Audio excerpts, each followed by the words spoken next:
Good morning guys, ito na naman po kami, makikita ninyo at isa pong napakagandang lugar po ang ipapakita ko sa inyo rito. Yan po, makikita ninyo habang ginagala ko itong buong area. Yan po at makikita ninyo, isa pong napakagandang lugar.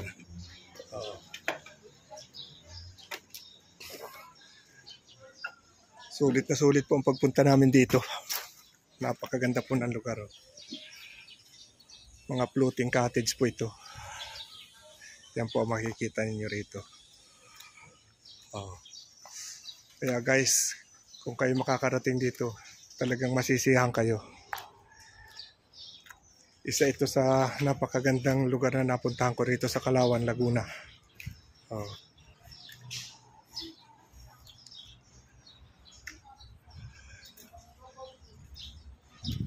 Floating cottage.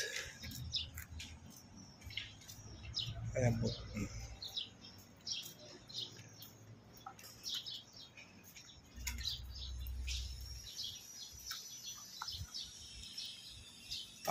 Siguro lahat ng pumupunta rito, siyempre cottage ang pipiliin nila.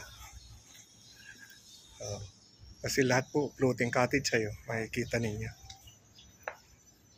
At pwede rin po kayo rito manghuli ng isda. Ayan o. Yan po ang kanilang palaisdaan. Nakalutang lang dyan yung kanilang mga cottage.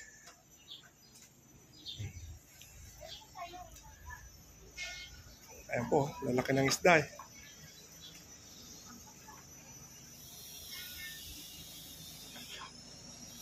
Wow.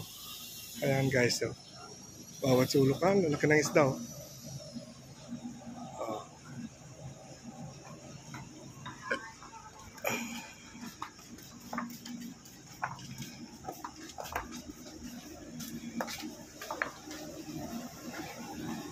Hindi ka mahirapan, ito ang mga lutuan nila oh. Guys, habang nandito ka, kung gusto mo mag sarili ng luto, like kalimbawa namingwit ka, ikaw na mismo magluluto, ayan, o kaya ipapaluto mo sa kanila. Ganyan. Isang napakasarap na gala na naman ito sa akin ito, kasi napuntahan ko na naman na ibang lugar. Ayan guys oh, lalaki ng isda. Mga nakalutang lang sila yun, lalaki.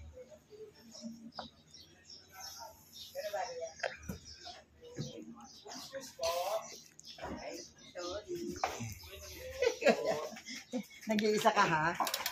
Solo ka kuya. Ayan. Lalaki oh. Habang kumakanaw-kanaw, lalaki ng isda rito. Pero hindi naman siya ito kasi nung kalaliman, ano, mababaw lang ang tubig. Pero ang lalaki ng isda, ano, sobrang lalaki. Kabilaan guys, ang lalaki ng isda oh. Kaya sarap puntahan. Wow, laki naman na rin estatwa na eri.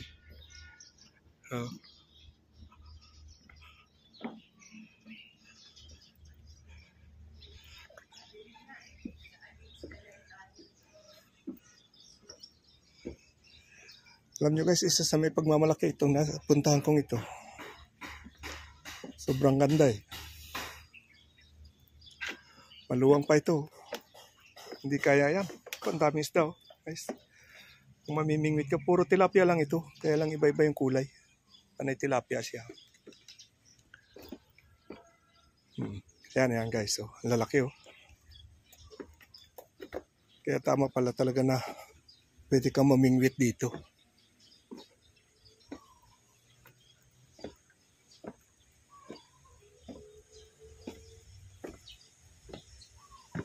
Okay. So, pwedeng maligo.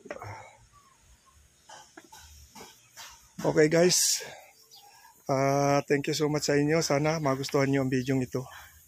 Sana wag kayong magsawang hindi panoorin ang aking video. Maraming salamat. Okay. Bye-bye guys. Bye-bye.